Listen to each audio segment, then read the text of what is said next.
La Unión Europea ha dado luz verde para imponer sanciones contra el régimen de Nicolás Maduro. Los cancilleres de los países miembros del bloque continental aprobaron el proyecto que incluiría un embargo de entrega de armas a Venezuela. La resolución final se conocerá el próximo lunes. Por otra parte, y también el día lunes, el Consejo de Seguridad de la ONU discutirá la crisis en Venezuela. Se trata de un encuentro informal solicitado por los Estados Unidos. En la reunión hablará el secretario general de la OEA, Luis Almagro, fuerte crítico del gobierno de Maduro. También se espera la participación de representantes de países de América Latina, de Canadá, reunidos en el denominado Grupo de Lima. Por otro lado, el presidente de Argentina, Mauricio Macri, ha exhortado a su homólogo Donald Trump el día de hoy a extremar las sanciones contra el régimen de Maduro, con la imposición de un embargo total a sus exportaciones petroleras hacia los Estados Unidos. Para hablar de estas noticias en el plano internacional relacionadas con Venezuela, nos acompaña Diego Arria, expresidente del Consejo de Seguridad de la ONU. Embajador Arria, buena tarde, gracias por acompañarnos. Gracias, Daniel. Caramba, Venezuela, digamos, en el foco internacional. Hoy tenemos informaciones, como lo he dicho hasta ahora, que tienen que ver con la Unión Europea, la ONU, el presidente Macri que se suma a la de otros presidentes y muchos expresidentes que se ocupan a diario de Venezuela.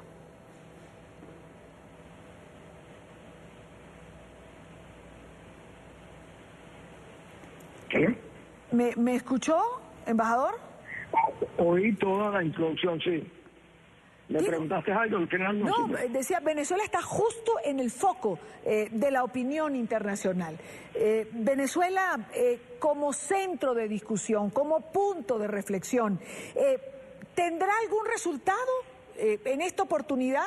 Puesto que esto, claro, quizás nunca como ahora, pero ha estado en oportunidades anteriores también en la primera plana. Y Daniel, tal vez nunca hemos estado mejor ubicados en el centro de atención del mundo que en estos días. Esta última decisión de la Unión Europea, que no es fácil porque son un número importante de países, es el comienzo de apretar un cordón profiláctico alrededor de un régimen tiránico militarizado como el de Venezuela, convertido en un narcoestado. Europa sabe que el 60% de la cocaína que llega a Europa pasa por Venezuela. La decisión del presidente Macri, la declaración del presidente Macri ha sido muy fuerte, yo la comparto, porque cuando tenemos a un caso de un país en una enfermedad terminal como es la nuestra, hay que tomar medidas muy importantes y muy serias, y yo creo que esa es una muy seria. Finalmente tú señalas el tema de la reunión del 13 a las 3 de la tarde en las Naciones Unidas. Eso se celebra bajo una modalidad, Ilania, que tú debes recordar, tiene mi nombre, se llama la Fórmula Arria, y la convoca a Italia y los Estados Unidos. Y el tema fundamental va a ser el de la intervención humanitaria en nuestro país.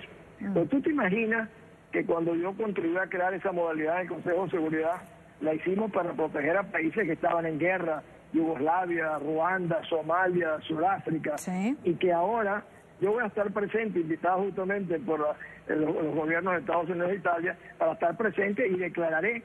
Para mí resulta algo realmente increíble, algo que nunca me imaginé. Voy a estar hablando en la Fórmula Arria sobre mi propio país. Yo creo que vale la pena, embajador, que le recordemos a nuestra teleaudiencia en qué consiste la Fórmula Arria. Bueno, durante toda la historia de las Naciones Unidas, a las reuniones privadas del Consejo de Seguridad solo podían asistir los 15 miembros del Consejo de Seguridad. Durante la guerra de Bosnia y Yugoslavia, yo quería llevar a las reuniones privadas al presidente bosnio, Izetbegovic, y no era posible. Entonces, lo que se me ocurrió fue invitar a tomar café a los miembros del Consejo de Seguridad, yo presidía el Consejo, para que hablaran con el presidente. Y me di cuenta que se establecía una relación mucho más fluida. Luego lo hice con Mandela cuando no era presidente, lo hice con Arafat, y en fin, hoy en día se han hecho más de 200 reuniones. Por ejemplo, hace un mes, Ucrania quería entrar al Consejo de Seguridad un tema, siendo miembro del Consejo de Seguridad, para atacar a Rusia por las consecuencias que tiene la guerra, lo que se llama la guerra cibernética contra Ucrania, y Rusia lo vetó, como Rusia hubiera vetado cualquier reunión sobre Venezuela. Entonces el embajador de Ucrania convocó una fórmula a la cual me invitó, y esa fórmula estaba abierta a los medios de comunicación, organismos no gubernamentales, y tuvo muchísimo mayor impacto que si hubiera sido una reunión cerrada del Consejo de Seguridad. El lunes tendremos una reunión abierta, y el tema es Venezuela, y ni Rusia ni China podrán vetar.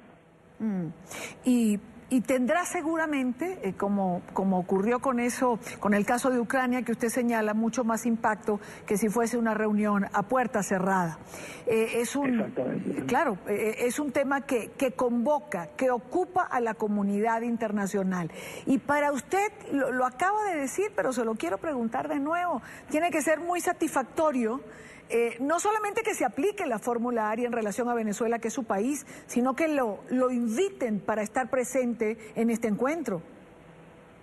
Claro, yo estaba presente el día de Ucrania, el embajador de Ucrania dijo, esto es una fórmula ARIA con ARIA presente, y así lo hacen cada vez que voy. En este caso debo decir que Irania, nunca me imaginé que un país como el nuestro se vería involucrado en una tragedia monumental que tuviésemos que apelar a esta modalidad de la fórmula ARIA.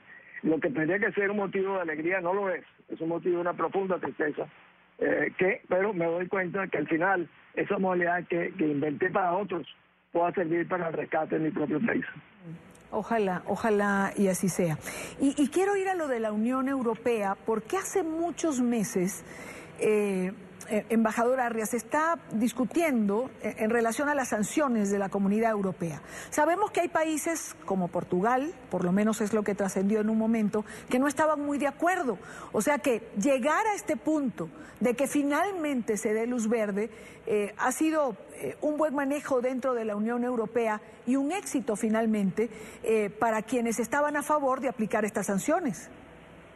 Sí, exactamente. Yo creo que el rol jugado por Alemania, por Francia, por España, por el Reino Unido, entre otros, Italia, ha sido muy importante.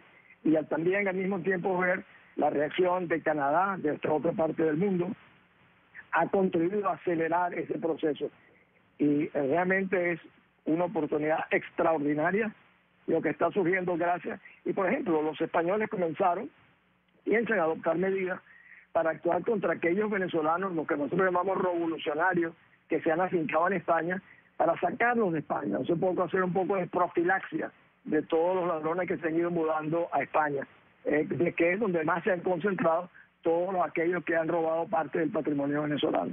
Pero en fin, es una noticia que contrasta mucho, Irania, esta creciente fuerza de la comunidad internacional y la creciente debilidad de la oposición oficial venezolana que acaba de colapsar. Bueno, iba justo para allá, porque a mucha gente le resulta increíble, embajador, que en el minuto en que la comunidad internacional pareciera estar alineada en relación a lo que está ocurriendo en Venezuela dentro del país, nunca la oposición ha estado más desalineada que ahora.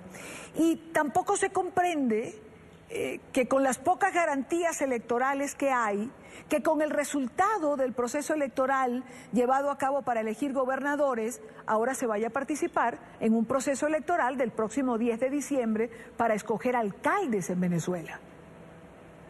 Fíjate, Daniel, tienes toda la razón. A partir del 16 de julio, donde los venezolanos le dimos un mandato popular sin precedente a la Asamblea Nacional para que desconociera la constituyente, para que le pidiera a las Fuerzas Armadas que respetaran la Constitución y sobre todo para crear un nuevo gobierno de unión nacional. Ninguna de esas cosas lo hicieron, se olvidaron. Acto seguido, el que sí conoce cómo manejar las rutas políticas, que es el régimen, les tira la carnada de elecciones de gobernadores. Inmediatamente saltan. 14 diputados honestos se ofrecen como candidatos a gobernadores, se olvidan de una responsabilidad que ocupaban en el mayor espacio que nunca hemos tenido. ¿Y qué sucede luego? Y dicen, después que participan en las elecciones de gobernador, ahora descubren que no estaban dadas las condiciones para participar en las municipales. Claro que no existen, pero lo que en realidad se está demostrando es que no les interesaba. Lo que les interesaba es, a algunos de ellos, de ver cómo se presenta en un proceso presidencial. Yo me atrevería a decirte una cosa, Iván. que si el proceso presidencial se llegara a celebrar, porque se celebraría en igualdad de condiciones como lo vienen haciendo, sí, si fuesen candidatos algunos dirigentes conocidos, Maduro no tendría necesidad de hacer campaña ni hacer trampa, porque le ganaría a cualquiera de ellos, porque el desencanto, la frustración, el resentimiento por estos dirigentes que han utilizado durante años la franquicia electoral, realmente engañando, olvidando y frustrando las esperanzas de los venezolanos, no podrán. Eso significa que estaríamos condenados. La elección presidencial puede representar la coronación en la perpetuación de este régimen, justamente por los personajes que ya están fraguando para presentarse en lo que consideran la elección presidencial. Es terrible. Ahora, pongamos, embajador Aria, digamos, un sector de la oposición fue a las elecciones para elegir gobernadores porque quisieron jugar una última carta.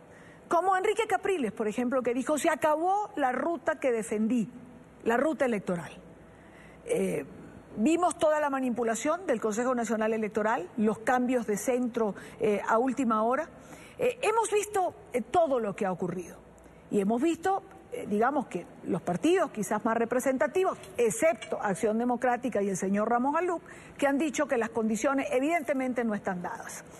Lo que no se entiende es que haya todavía movimientos que insistan con las pocas garantías en ir el 10 de diciembre a este nuevo proceso electoral. Es decir, ¿para qué?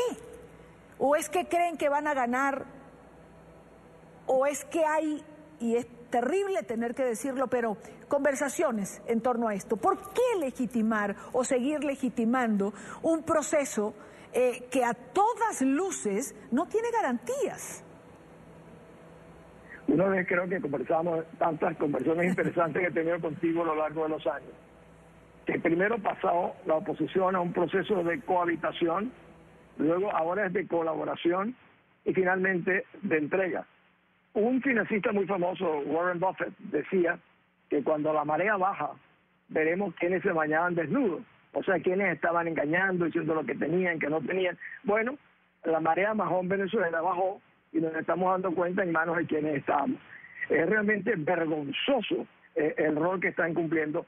No solamente hicieron colapsar la franquicia, porque era realmente un monopolio de una franquicia electoral. Y lo han hecho justo en el momento en que vamos a entrar en las Naciones Unidas, como tú decías al principio, en el Consejo de Seguridad, cuando la Unión Europea nos respalda, cuando el Canadá acaba de aplicarle sanciones nada menos que al presidente de Venezuela, al vicepresidente, al embajador de las Naciones Unidas. Justo cuando los astros internacionales comienzan a alinearse a favor del rescate de la libertad, ya vimos que estaban bañándose desnudos una cantidad de personas cuyos intereses eran pequeños, que no eran representativos del país y que no les interesaba realmente el rescate de la libertad, sino ocupar pequeños espacios. Esa es la verdadera desgracia que tenemos. Pero al mismo tiempo, se abre ahora una oportunidad para ahora que ya se han dado cuenta ante qué estamos enfrentados, que es difícil seguir negando la realidad, surgen otras opciones. Ha surgido una recientemente como una plataforma independiente, plural, yo formo parte de ella, donde está el alcalde de Caracas, donde está María Corina y yo, que fuimos los primeros promotores, pero eso no es suficiente. Habrá que llegar a todos aquellos venezolanos que realmente quieran rescatar la libertad, independientes y plurales, porque yo creo que Venezuela hay que reunificarla, y Venezuela no saldrá en partes, o sale toda o no sale. Embajador Arria, como siempre, un gusto tenerlo en el programa. Gracias por acompañarnos. Un abrazo, mi querida. Muy buena tarde para usted.